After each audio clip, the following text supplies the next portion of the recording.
Audi Actu sur Radio Victoire. Actualité, débat, intervention par téléphone. C'est tous les jours à partir de 7h. Sur la fréquence magique, la 96.3 FM. Audi Actu. Notre invité, je vous l'annonçais donc dès l'entame de cette édition, c'est Monsieur Robert Yao Daté. Alors, Monsieur Robert Yao Daté, encore une fois, bonjour. Bonjour Joachim, bonjour aux auditrices et auditeurs de Victoire FM. Bonjour à nos amis derrière la baie vitrée qui font un travail formidable. Ah voilà. Et le Centre de promotion de l'état de droit et de la gouvernance équitable, CEPREG, est-ce que vous pouvez nous en parler un tout petit peu? Il s'agit de quel centre? Bien sûr. Merci encore une fois.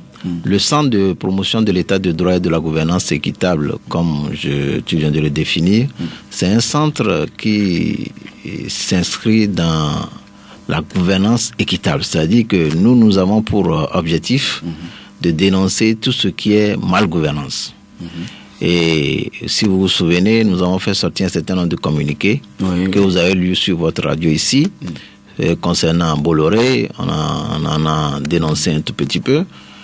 Concernant tout ce qui est dilapidation entre griffes des fonds, si on prend la route Lomo-Vaughan en foin qui va chez vous, et les 26 milliards qui ont un peu disparu, on en a parlé. Si on prend les fonds de la FTF, il faut saluer au passage que hier j'ai appris que finalement les enquêtes continuent et ceux qui ont mis ces fonds-là dans leur poche risquent d'être traduits devant la justice. Très bien. Donc nous sommes dans ce domaine-là et nous disons que la gouvernance doit profiter à tous les Togolais. Ah oui, vous luttez contre la gabegie financière. Voilà. Nous sommes là pour attirer l'attention des populations et des gouvernants sur le fait que les biens commun doit servir à tout le monde. Ah oui, et non à une minorité. Répartition équitable des richesses. Voilà, et non à une minorité qui s'en accapare. Ah oui.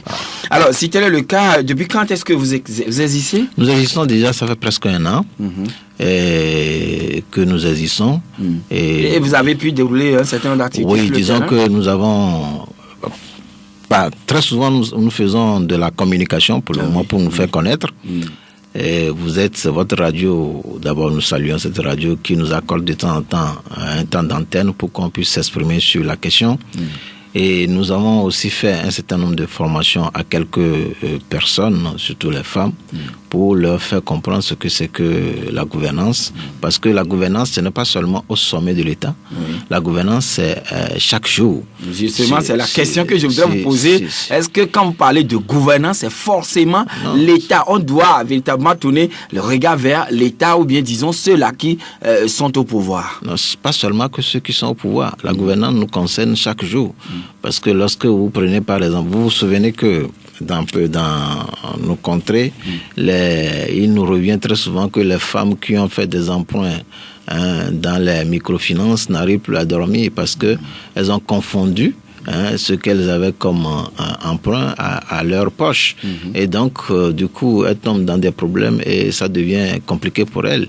Donc, il faut faire en sorte que chacun sache que chaque jour que Dieu crée, nous devons bien gérer ce que nous avons. Et nous devons être contents de ce que nous avons. Et ça nous permettra de vivre heureux. Donc, oui.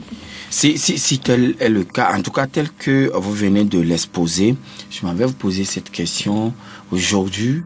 Telle que la gouvernance sur le plan financier se fait, est-ce que cela arrive à acquérir votre sentiment sur ce point que on agit pour traquer ceux qui font les malversations financières à travers la Raplucia?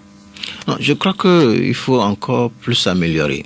Il y a des choses à saluer. Je viens de dire les enquêtes sur le détournement des fonds de la FTF. Mais il faut mettre des garde-fous de telle manière que ce détournement n'ait pas lieu. Parce que une chose est de traquer quelqu'un pour traduire devant la justice, ça veut dire qu'il faut encore investir de l'argent pour faire tout ce travail-là. Alors que si on mettait les garde-fous pour que ce détournement n'ait pas lieu, ça va encore générer des bénéfices et du bien-être aux populations. Donc nous devons lutter en sorte que, à tous les niveaux donnés, et il faut faire en sorte que la gestion des biens de notre pays et des biens de nous-mêmes, nos biens, soit vraiment très transparent pour que nous puissions être à l'aise. Oui, mais nous avons beaucoup d'institutions dans le pays. Par exemple, l'inspection générale est là, qui aussi agit. Nous avons la Cour des comptes et aujourd'hui, nous avons cette haute autorité de lutte contre le crime financier, si je peux le dire ainsi, très rapidement. C'est bien que nous avons beaucoup d'institutions, mais il faut que ces institutions fonctionnent et que ces institutions soient véritablement indépendantes. Parce que le problème que nous avons dans notre pays ici, c'est l'indépendance de ces institutions. Il faut travailler de telle sorte que ces institutions soient vraiment indépendantes.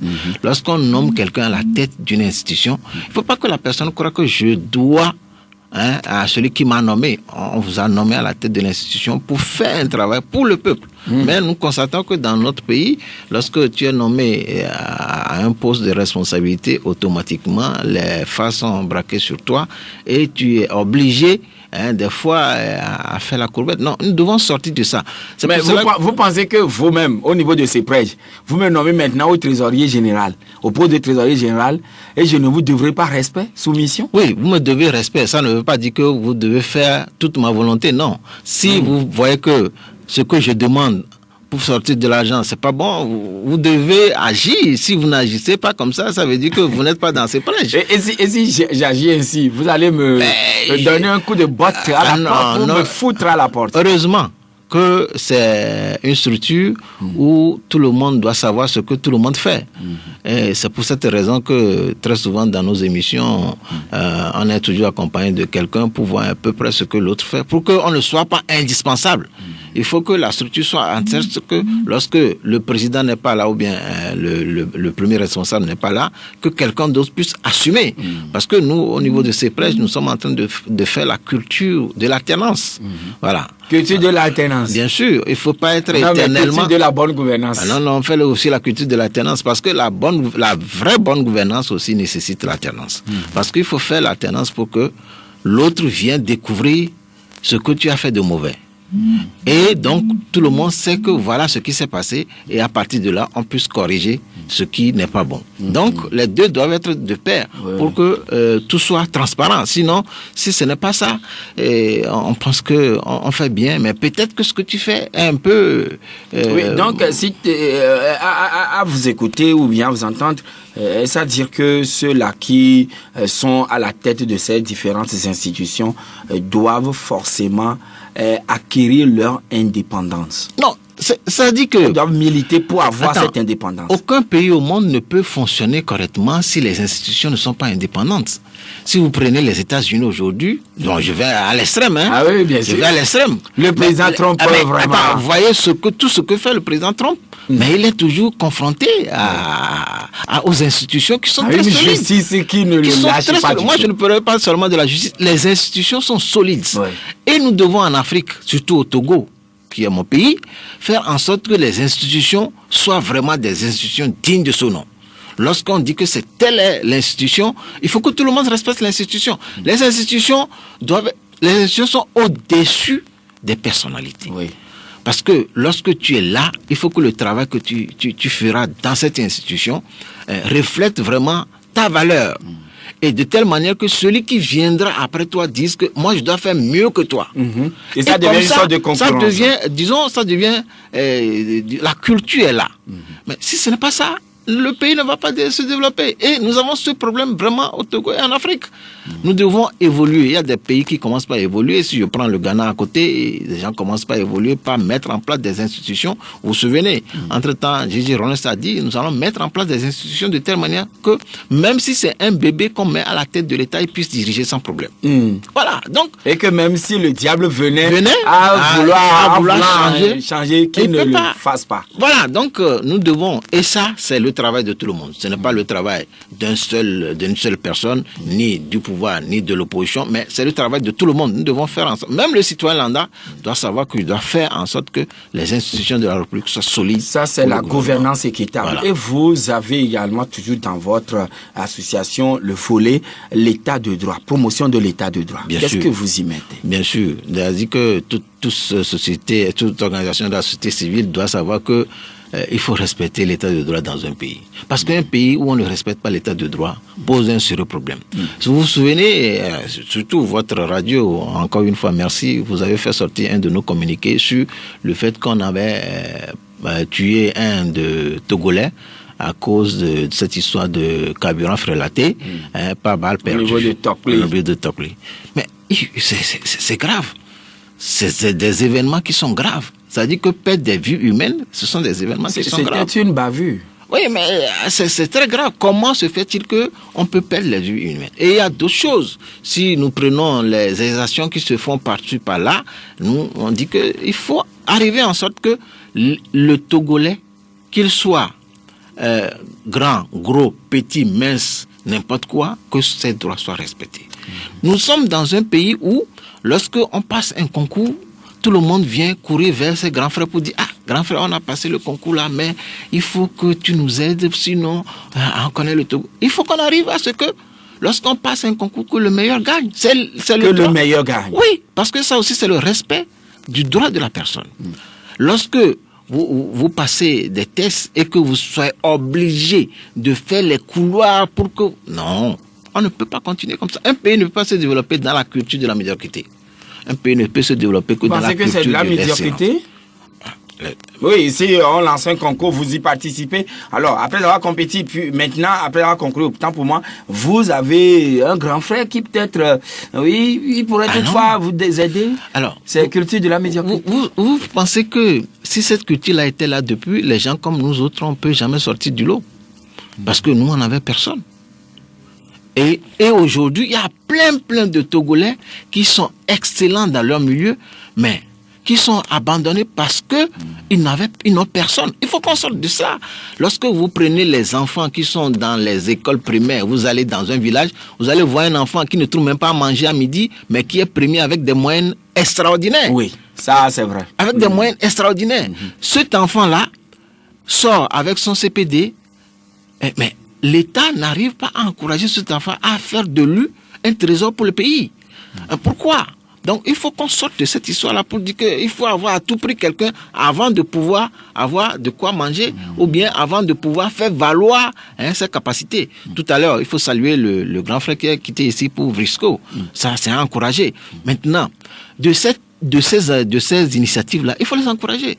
C'est le lieu aussi, je passe par ce canal pour féliciter, pour rendre hommage à nos mamans d'alors, les nanabens, qui à l'époque n'étaient pas allés à l'école, mais qui savaient dessiner leurs motifs sur les pagnes. Mais ça veut dire que le Togo regorge des potentialités énormes et qu'on doit faire en sorte que ces potentiels puissent éclore et pour le développement du pays. Chaque Togolais a quelque chose à donner. Ce n'est pas parce que ce n'est pas mon frère, ce n'est pas ma soeur que lui n'a pas le droit au chapitre. Monsieur Robert Daté, vous avez été pendant longtemps membre de la Commission électorale nationale indépendante CENI, qui organise les scrutins, qui supervise et organise les scrutins dans notre pays. Aujourd'hui, vous n'y êtes plus. Mais comment appréciez-vous le travail actuel de la CENI sous la conduite du professeur Kojo Kadanga? Merci encore une fois, Joachim, et vous abordez un sujet très sensible. Mais c'est le sujet d'actualité. Et je crois que c'est pour cette raison que vous m'avez invité même pour cette émission. Oui, bien sûr. Et il faut d'abord dire que le travail à la CENI, c'est un travail compliqué. Compliqué? Compliqué. Dans quel sens? C'est un travail stressant, compliqué. Il n'y a pas... Vous savez, dans la vie, il n'y a rien de plus frustrant que lorsque tu te donnes à un travail, tu te sacrifies, et qu'à la fin, tu reçois injures et diffamations comme récompense. C'est ça le travail de la CENI. Malheureusement, c'est ça le travail de la CENI. Ah bon? Vous vous donnez, vous sacrifiez, et puis à la fin, pour un travail, tu te donnes. Et à la fin, tu reçois injures et diffamations. Il n'y a rien de plus frustrant. Or, le travail de la CENI est un travail qui est consommé par les politiques. Il n'y a pas de travail à la CENI qui n'est pas consommé par les politiques. Et donc, dans un pays où la situation politique n'est pas réglée, le travail de la CENI, c'est un travail ingrat. C'est un travail ingrat. C'est pour cela que nous, au niveau de ces prêches, déjà très tôt, on a sorti le communiqué pour dire que il serait bon que la situation politique, le problème, la crise politique soit résolue pour permettre aux Togolais d'aller aux élections dans de meilleures conditions et valoriser le travail des gens qui sont à la CENI.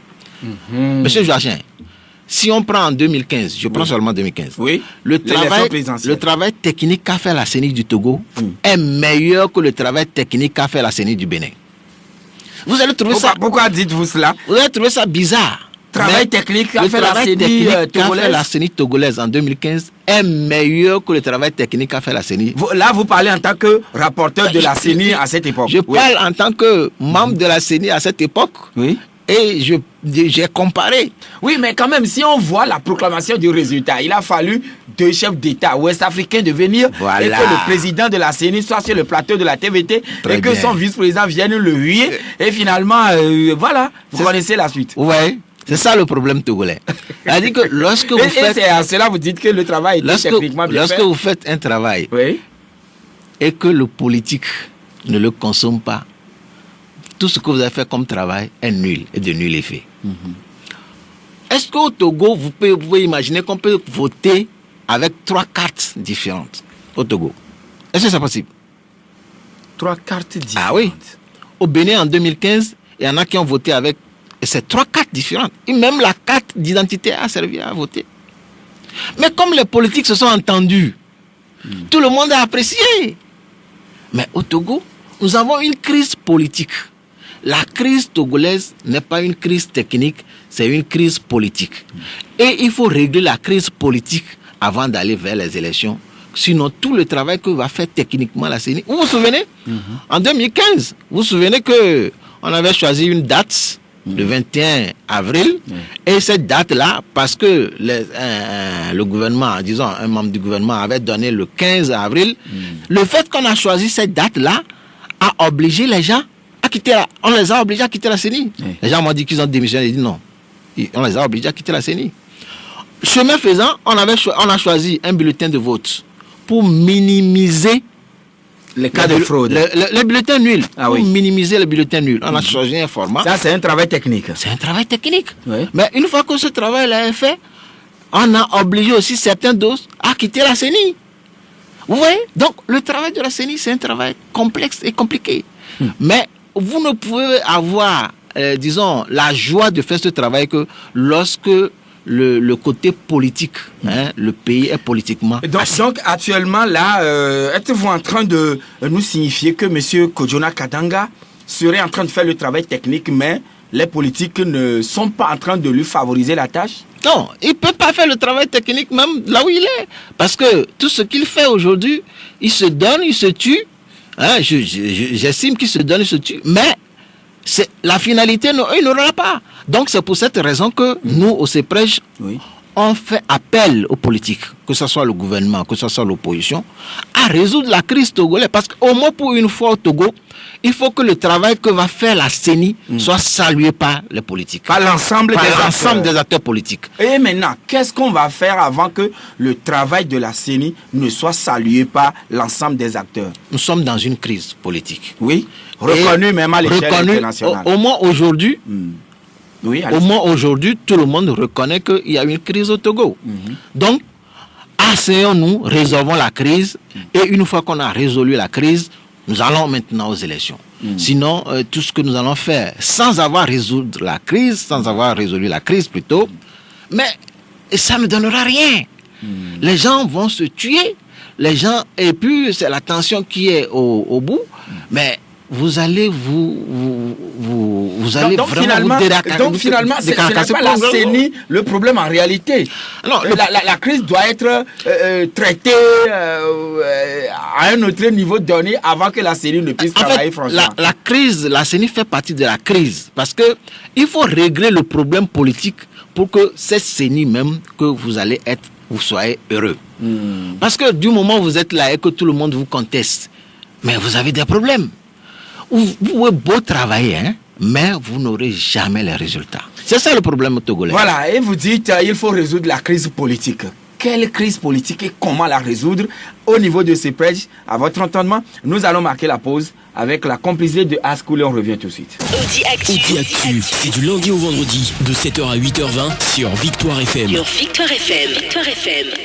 Retour donc en studio avec notre invité de ce matin, Monsieur Daté Yao, qui nous vient. Il est le président du CEPREJ. Alors, Monsieur Daté Yao, tout à l'heure vous parlez de la CENI, nous parlions de la CENI et également de la crise politique. Vous avez dit, il faudrait plutôt régler la crise politique avant de penser à accepter le travail peut-être technique que fait la CENI. Alors, comment régler la crise à votre entendement? Non, Monsieur Josien, merci encore une fois. Nous avons la chance que tout le monde, tous les acteurs politiques aujourd'hui, que ce soit le gouvernement ou bien l'opposition, reconnaissent qu'il y a une crise au Togo. Et la crise s'est internationalisée avec la CEDEAO. La CEDEAO a donné une feuille de route. Et dans la feuille de route, il est écrit aussi qu'il faut aller vers les réformes. Mais je crois que c'est l'occasion rêvée pour les Togolais au moins une fois que tout le monde s'asseye autour de la table et qu'on décortique quel est le problème togolais. Parce que au-delà de tout, c'est le citoyen lambda qui souffre. Bien. Ce que fait la CENI aujourd'hui, qui énerve tous les Togolais, mais les gens peuvent faire même l'AVC dans cette histoire-là. Parce que les Togolais veulent que le problème soit résolu pour qu'enfin ils aient la paix du cœur. Donc, les dirigeants comme les partis d'opposition doivent se mettre autour d'une table, savoir ce qui se passe, mettre les sujets sur la table, discuter, trouver les terrains d'entente sur tous les points. Et puis, à partir de là, le pays sera plus à l'aise pour aller aux élections. Vous vous souvenez, quoi qu'on dise, nous, dès le début, on a dit que le problème togolais ne peut être résolu que par le dialogue. En 2006, lorsque le pays a connu le dialogue, il y a eu un apaisement et vous avez vu que les activités vraiment dans le pays ont repris. Ce n'est pas, disons que ce n'est pas le gouvernement qui est le b.a.-ba de tout développement, mais c'est lorsque le citoyen, en tant qu'individu, se sent à l'aise et prend des initiatives, c'est ça qui contribue au développement. Sinon, si le gouvernement se met à faire des projets par ici, des projets par là, alors que le citoyen lambda ne se sent pas fortement impliqué, il n'est pas à l'aise. Il n'est pas à l'aise pour faire le développement d'un pays est d'abord individuel. C'est chaque individu qui décide de se développer. Et c'est pour cela que dans certains pays, c'est l'initiative privée qui est encouragée. Le gouvernement a pour rôle d'encourager l'initiative privée. Et donc, l'individu se met à dire, on peut faire appel quand même aux bailleurs. Les bailleurs peuvent venir et puis le pays sera développé ou bien... Le bailleur ne peut venir que lorsque le pays est stable politiquement. Vous avez vu, dès le début, on a dit que non, il n'y a pas de crise, ça n'a pas d'impact. Et finalement, on a constaté que, mais il y a eu tellement d'impact financier qu'il faut réduire le budget. Et c'est ce que écrit d'abord le journal Liberté ce matin en disant « Maintenant de la crise par le pouvoir, les affaires et l'économie toujours en berne ». Voilà. Et les affaires, l'économie qui est en berne, ça ne fait qu'agir sur le citoyen lambda que nous sommes. Le citoyen togolais, la dame qui vend au bord de la route, a besoin que chaque jour les activités marchent pour qu'elle puisse vendre correctement. Pour que les gens viennent acheter sa bouillie ou bien s'en baigner. Mais à rentrer dans les marchés, vous allez voir que c'est de la morosité totale. Donc, les acteurs politiques ont pour rôle de faire en sorte que le pays marche. Et donc, si on constate qu'il y a une crise... Mais quand même, monsieur Daté, aujourd'hui, il y a une date qui est donnée, le 20 décembre. Et la CENI est tenue à respecter cette date. Non, est-ce que il faut aller respecter cette date pour que la crise, pour aller encore vers une autre crise, ou bien il faut d'abord régler la crise et aller quitte à ce que la date soit repoussée. Parce que il ne faut pas qu'on se leurre. Lorsque nous allons vers cette élection, comme ce que... Dans les conditions actuelles. Comme ce que moi j'entends là, vous allez vers une élection là, de cette manière, ça veut dire que vous êtes en train de créer une autre crise. Et vous allez créer une autre crise, parce qu'au Togo, on a toujours fait les élections. Et là, maintenant, d'ailleurs, il y a beaucoup de journaux qui ont également écrit des choses par rapport, ou bien consacré des articles par rapport à cette élection. Par exemple, le Perroquet qui écrit législative et locale du 20 décembre prochain, UNI hurle déjà sa machine à fraude électorale. Et également, un autre journal qui est ici, il dit Togo et ses élections, un citoyen qui a peur est un bon électeur. Ça, c'est Togo Nigba qui l'écrit. Également, le bâtisseur dans les kiosques écrit de son côté préparation à la vitesse de la lumière des élections, la CENI sur des pistes glissantes et dangereuses. Et là, le journal chronique de la semaine écrit Nana Akufo-Addo et Alpha Condé à Lomé pour apprécier l'exécution de la feuille de route. La CENI à pied d'œuvre pour respecter la date butoir de la CEDEAO. La C14 attend-elle les facilitateurs pour prendre le train en marche. Le recensement électoral démarre le 1er octobre prochain. Et autre journal qui écrit également, c'est le Panorama qui dit élection législative le 20 décembre 2018, Kojona Kadanga ou l'apogée d'une illusion fatale. Vous voyez, beaucoup de gens, apparemment, c'est comme si les élections sont destinées à hanter la population. C'est grave. C'est-à-dire que si les élections sont devenues une hantise, c'est grave. C'est très grave.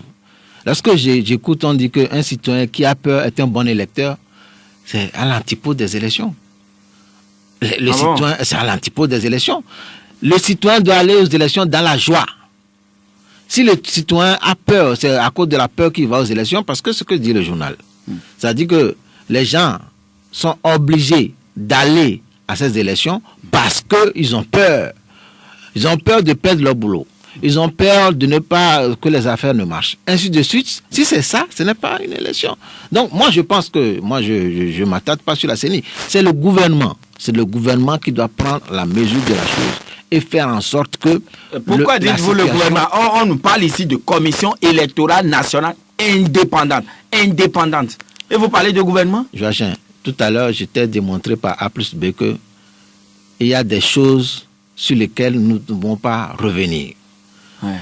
Nous sommes en train de cultiver, nous sommes en train de faire en sorte que les institutions de la République soient vraiment indépendantes. Pour le moment, ces institutions ne sont pas indépendantes. Il ne faut pas qu'on se voie la face. Donc, y compris la CENI? Il ne faut pas qu'on se voie la face. D'accord, donc, faisons en sorte que le gouvernement doit faire en sorte que on doit régler la crise qui est au Togo avant toute autre chose. Sinon, si cette crise n'est pas résolue et qu'on fonce tout droit dans les élections, mais qu'est-ce que ça coûte pour dire à la CEDEAO que la date que vous nous avez donnée là, c'est bien, c'est une bonne date, nous vous remercions pour nous avoir donné cette date, mais vu notre contexte, vu la réalité togolaise, nous ne pouvons pas tenir cette date.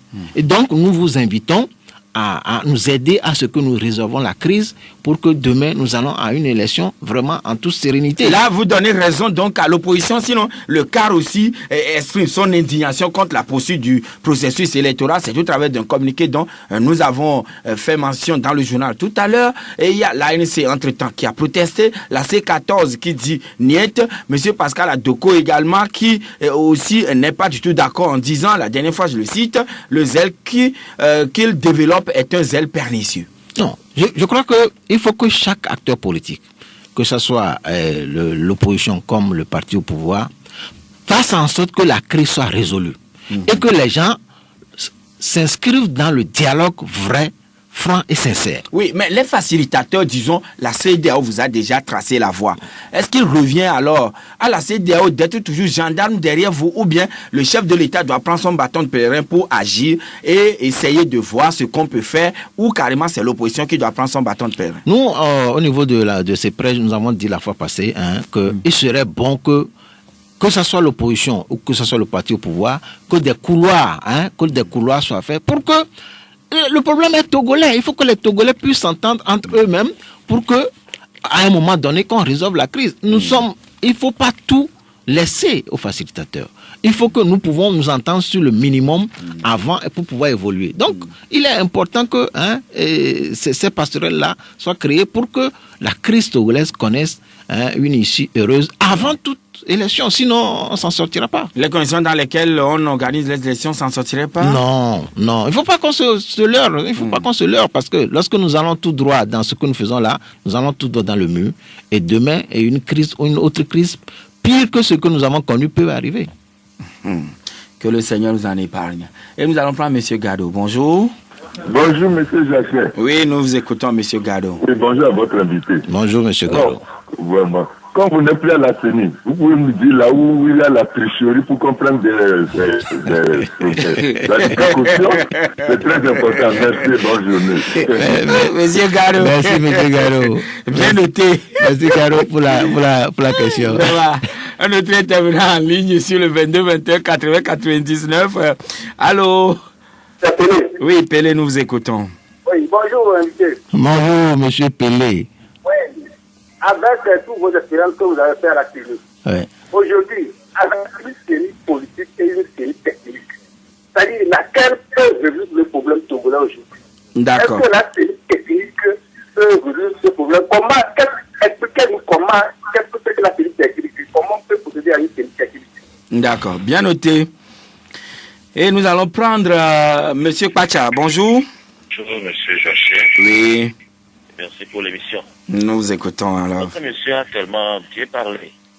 Seulement, qu'est-ce qu'il a pu faire lorsqu'il était rapporteur pour que la CENI soit dépendante, soit indépendante plutôt? Parce qu'il vient de dire que la CENI n'est pas indépendante. Qu'est-ce qu'il a pu faire? Puisqu'il a dit qu'il faut que tous les citoyens puissent jouer leur rôle afin que les institutions soient bien instaurées. Sinon, vous allons aller aux élections, vous allez encore commencer parce que nous, on a les armes, vous allez sortir, on va encore vous mater. On continue ainsi. Les gens ont toujours des armes. Vous allez sortir encore, nous, on va vous matraquer. Ah, bien noté. Monsieur Maglo, bonjour. Alors, bonjour. Oui, nous vous écoutons, Monsieur Maglo. Monsieur Baké, bonjour. Bonjour, Grand Maglo. Pas Grand Maglo, c'est un petit Maglo. Je ne voudrais pas intervenir ce matin, mais c'est votre petite phrase-là qui m'a fait un tout petit peu sursauter. Vous disiez ceci, en l'occurrence, que le travail fait par la CENI togolaise est supérieur, meilleur techniquement supérieur par la CENI béninoise. Ça m'a fait tiquer un peu, parce que je vous connais avec le truc que vous avez joué lors de la dernière élection. Alors, je voulais vous poser cette question. Est-ce que c'est l'enrôlement des mineurs qui est le travail technique à apprécier, ou bien la proclamation unilatérale du président de la CENI? C'est ça le travail technique? C'est ça ma question. D'accord. Oui, je crois que Monsieur Maglo a posé une question. C'est lui le dernier intervenant. Et donc, la parole est à vous. Oui, je vais lui répondre. Oui. Monsieur Maglo, merci pour votre question. Et c'est le drame togolais. C'est le drame togolais. Mais petit à petit, nous allons sortir de ça. Par le travail, nous allons sortir de ça. Il ne faut pas être... je crois qu'il faut qu'on sorte. Est-ce que c'est l'enrôlement des mineurs ou bien la proclamation dans un brouhaha là, des résultats qui... Non, il faut qu'on sorte de ça. Et il faut qu'on analyse. Le problème togolais n'est pas un problème technique, c'est un problème politique. Et tant qu'on n'aura pas réglé le problème politique, tout ce qu'on fera techniquement ne sera pas apprécié. Et moi, j'ai toujours dit aux gens, depuis 2007, il est impossible de venir changer les résultats à la CENI. Ça, c'est impossible. Les résultats, changer les résultats à la CENI. C'est impossible. C'est impossible. Les résultats à la CENI, vous ne pouvez pas les changer. Les gens sont venus, ils ont cru que ça... Non, c'est impossible. C'est ce qu'il y a comme acquis. Parce qu'aujourd'hui, avec ce que nous avons comme loi, c'est dans les bureaux de vote qu'il faut tout faire. C'est ça. Donc, Monsieur Maglo, votre inquiétude, c'est vrai, mais il serait bien qu'à un moment donné... Et là, maintenant, quand vous étiez à la CENI, qu'avez-vous pu faire pour qu'il y ait l'indépendance dont vous parlez? Le monsieur Pacha, c'est sa fin qui me pose problème. dire que nous avons les armes, lorsque vous sortez, on va vous mater. Moi, c'est vraiment... il dit que, ça, c'est des propos que nous ne devons pas continuer par tenir. Parce que lorsque on dit non, il parle d'élections qui est mal organisée, contestation, et puis négociation peut-être par moment, et le cycle se poursuit. Lorsqu'on a des armes, ce qu'il a dit là, c'est un peu... Ça sort de l'ordinaire. Il faut que chacun de nous essaie de se retenir dans ces propos-là. Voilà. Alors, le premier rôle pour que une institution soit indépendante revient au gouvernement et aux acteurs politiques. C'est ça. Et il faut faire en sorte que ce n'est pas parce que celui qu'on a mis là-bas doit être à la solde du parti. Non. Lorsque vous le nommez en tant que membre d'une institution, il faut que ce soit le parti au pouvoir ou bien que ce soit l'opposition, qu'on lui donne toutes les garanties de liberté. Ce que nous n'avons pas jusqu'à présent. Il faut que nous travaillions à ce que lorsqu'on nomme quelqu'un dans une institution, que le parti qui l'a nommé ou bien le gouvernement qui l'a nommé lui donne la liberté qu'il soit libre pour travailler et non une liberté conditionnée. Et non une liberté conditionnée. Parce que il y a des fois des actes que les gens posent parce que derrière il y a une pression politique. C'est ça. Donc, quand vous étiez aussi à la CENI, il y avait eu des pressions politiques sur vous? Non, moi, on ne peut pas avoir de pression politique sur moi. Parce que moi, je suis là en tant que société civile et je n'ai pas de pression politique. Mais je vous ai donné des exemples ici où les gens sont obligés de partir. Et dans ces schémas-là, faut-il une CENI technique ou bien une CENI politique? Alors, ça, c'est la question qui revient très souvent. Que ce soit une CENI politique ou une CENI technique, les hommes et les femmes qui vont l'animer proviendront toujours des partis politiques. Oui. Ils auront une couleur politique. C'est-à-dire que lorsque moi j'entends quelqu'un dire que moi je n'ai pas d'appartenance politique, d'abord ça me fait froid au dos. Parce que je dis, mais attends, comment on peut être dans une cité et ne pas avoir de position sur les affaires de la cité? En tout cas, une fois moi que qui suis devant vous, je n'ai pas d'appartenance politique. Non, mais tu as des positions politiques. Tu n'as pas d'appartenance politique, mais tu as des positions politiques. C'est-à-dire que lorsqu'il y a une affaire de la cité, tu analyses et tu donnes ton point de vue. Donc, de ce fait, déjà, tu fais de la politique. Ah bon. C'est ça la politique. La politique, c'est les affaires de la cité. Donc, c'est difficile d'avoir quelqu'un pour dire, il n'y en a même pas. Donc, que ce soit CENI technique, que ce soit CENI politique. Maintenant, le travail à faire, c'est que les politiques, que ce soit le gouvernement ou l'opposition, doivent donner la liberté aux gens qui sont nommés dans la CENI et une liberté totale pour faire le travail. Monsieur Gadodi, vous avez travaillé pendant longtemps à la CENI. Où est-ce que la tricherie se fait? Et que vous puissiez le leur dire et qu'ils barrent la voie à cette tricherie pour qu'on ne conteste plus les élections. La question de monsieur Gadodi est très pertinente. Tout à l'heure, j'ai dit que depuis 2007, il vous sera difficile de changer les résultats à la CENI. À la CENI, vous ne pouvez pas. Donc, ce qui veut dire que c'est dans les bureaux de vote que nous devons écarquiller nos yeux pour savoir ce qui se passe. Et il faut tout faire pour que dans les bureaux de vote, tout ce qui doit se passer, que ce soit l'opposition, le parti, tout le monde doit être vigilant. C'est dans les bureaux de vote.